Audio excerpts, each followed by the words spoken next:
Prices are going up because there is an additional quantity of money, searching for a not increased quantity of commodities. And the newspapers or the theorists call the higher prices inflation. But the inflation is not the higher prices.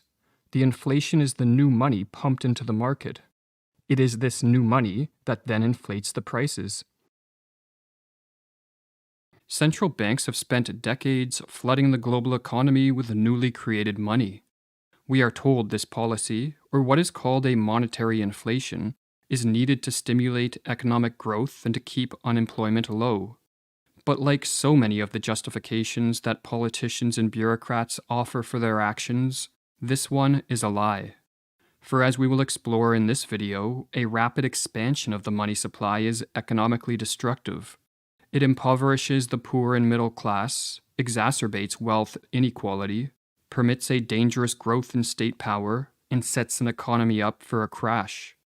The real reason those in government favor the policy of a monetary inflation is because it is an effective means to transfer wealth from the citizens to the state. Monetary inflation breeds not only poverty and chaos, but also government tyranny. Few policies are more calculated to destroy the existing basis of a free society than the debauching of its currency. And few tools, if any, are more important to the champion of freedom than a sound monetary system. Money is a medium of exchange. Money is not wealth. Money can be used as a measure of wealth, but paper currencies and digits added to bank accounts are not a form of wealth. Rather, real wealth consists of the goods and services produced in an economy, which can be put to use to better our lives. A central bank can double the supply of money overnight, but this action would not make an economy wealthier. There would still be the same amount of food, houses, cars, planes, steel, lumber, oil, and all the other things that make up the real wealth of a modern economy. The wealth produced in an economic system and the total monetary value of that wealth are separate and distinct phenomena, explains the economist George Reisman. The one can increase without the other. While an increase in the supply of money by a central bank is not wealth generating, it is wealth redistributing. When money is created, it does not enter the economy in a uniform manner with each member of a society receiving equal numbers of new dollars, pounds, pesos, euros, or yen. Rather, newly created money enters the economy through specific channels in the form of loans, bailouts, or asset purchases by the central bank. The beneficiary of the new money may be a government, a business, or a certain individual, but whoever it is, they experience an unearned gain. With the newly created money, they can purchase more goods or services, or make investments at a greater level than would otherwise have been possible. It should never be forgotten, writes Reisman, that inflation always represents an unearned gain to whoever is in a position to introduce the newly created money into the economic system through his spending, and a corresponding loss to the individuals who make up the rest of the economic system. When the recipients of new money spend it or invest it, one of the results is a relative impoverishment of the rest of society. For as the new money percolates through the economy, it puts upward pressure on prices, as more dollars compete for an unchanged supply of goods and services. The higher prices that result from an expansion of the money supply lowers everyone else's purchasing power. The recipients of the new money, in effect, transfer goods, services, and assets to themselves that could have been purchased by someone else had it not been for the actions of the central bank. Or as Murray Rothbard explains in his book, What Has Government Done to Our Money? Monetary inflation confers no general social benefit. Instead, it redistributes the wealth in favor of the first, and at the expense of the laggards to the race. And inflation is, in effect, a race, to see who can get the new money earliest. The latecomers, the ones stuck with the loss, are often called the fixed income groups.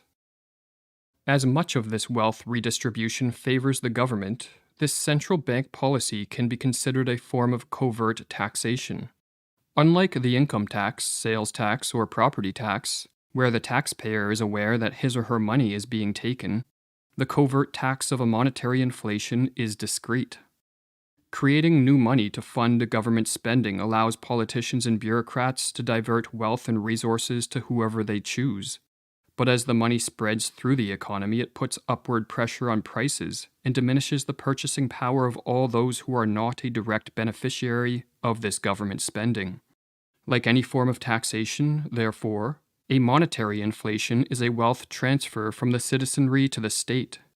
Or as Rothbard explains, the essence of inflation is the process by which a large and hidden tax is imposed on much of society for the benefit of the government. Using a monetary inflation to fund spending allows governments to expand their powers far beyond the limits that would be imposed on them were they to rely solely on more traditional forms of taxation.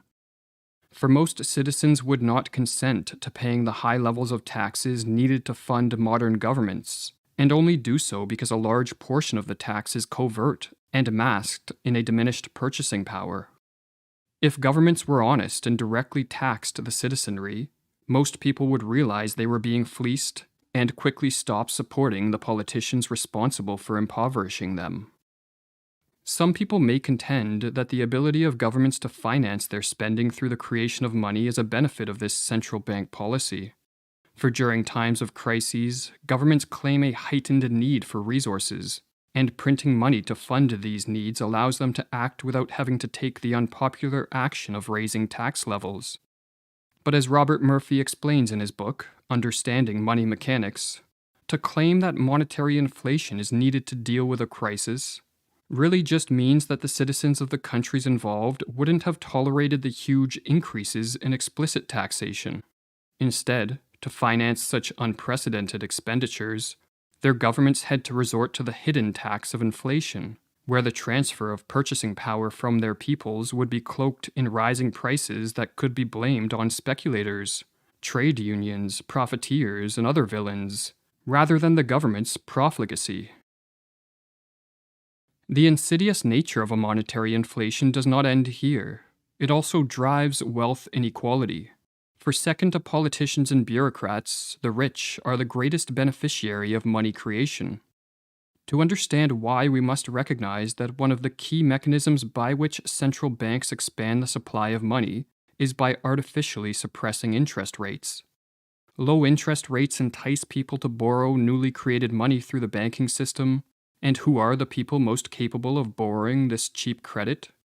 Those in the upper class, as they possess more of the assets needed to act as collateral on loans. With access to this cheap credit, the rich can spend it to purchase real estate, equities, fine art, vintage cars, precious metals, and other forms of wealth. The elevated demand for these assets pushes up prices, and this increases the net worth of everyone exposed to these asset classes, which again is primarily those in the upper class. The greatest beneficiaries from the Fed's policies of the 21st century, writes Edward Chancellor, were the financial elite, who got to enhance their fortunes with cheap leverage at a time when asset values were driven higher by easy money. As one commentator put it, the top 1% of income-earning households that are most exposed to the market economy are dramatically outperforming the remaining 99% that are exposed to the real economy. In addition to allowing politicians, bureaucrats, and the upper class to leech wealth from the rest of us, there is a further reason why a monetary inflation is economically destructive. The low interest rates that drive this policy act as false signals, enticing individuals to overconsume and businesses to overexpand to a degree not warranted by the long-term fundamentals of the economy. Easy money, explains the economist Henry Hazlitt, creates economic distortions, encourages increased borrowing. It tends to encourage highly speculative ventures that cannot continue except under the artificial conditions of low interest rates that have given birth to them. On the supply side, the artificial reduction of interest rates discourages normal thrift, saving, and investment. It reduces the accumulation of capital. A commonly used analogy is to compare the flooding of an economy with easy money to a drug addiction. When an addict is using a drug, he is in euphoria. But when the drug is taken away, his body and mind crash. For a booming economy, The drug is the easy money fueled by the low interest rates. But when interest rates rise and the easy money stops flowing through the arteries of the economy, a crash ensues. But the analogy can be taken further. The crash for a drug addict is necessary to return an individual to a state of sobriety and health. And so too is the economic crash needed to return an economy to health. The crash clears all the economic deadwood, or malinvestment, out of the system and transfers capital away from inefficient uses and away from unsustainable entrepreneurial endeavors, or as Rothbard explains. The depression phase is actually the recovery phase. Most people would be happy to keep the boom period, where the inflationary gains are visible and the losses hidden and obscure. The stages that people complain about are the crisis and depression, but the latter periods, it should be clear, do not cause the trouble. The trouble occurs during the boom, when malinvestments and distortions take place. The crisis-depression phase is the curative period. Central banks have been flooding the economic system with easy money for decades. This has been a boon for the growth of the state. It has enriched the upper class, and it has created bubbles in the price of assets such as equities and real estate. But in the process, it has impoverished the middle class and the poor, and we are now facing the menace of an accelerated rise in consumer prices. Central banks are trying to tame this increase in price levels by raising interest rates and tightening credit conditions. But with so much debt in our system, at an individual, corporate, and governmental level, a rise in interest rates threatens to collapse the house of cards upon which so much of the economy is built. Removing the drug of easy money, in other words, is setting us up for a crash. Will central banks keep fighting the rise in consumer prices with higher interest rates and allow a curative crash to unfold?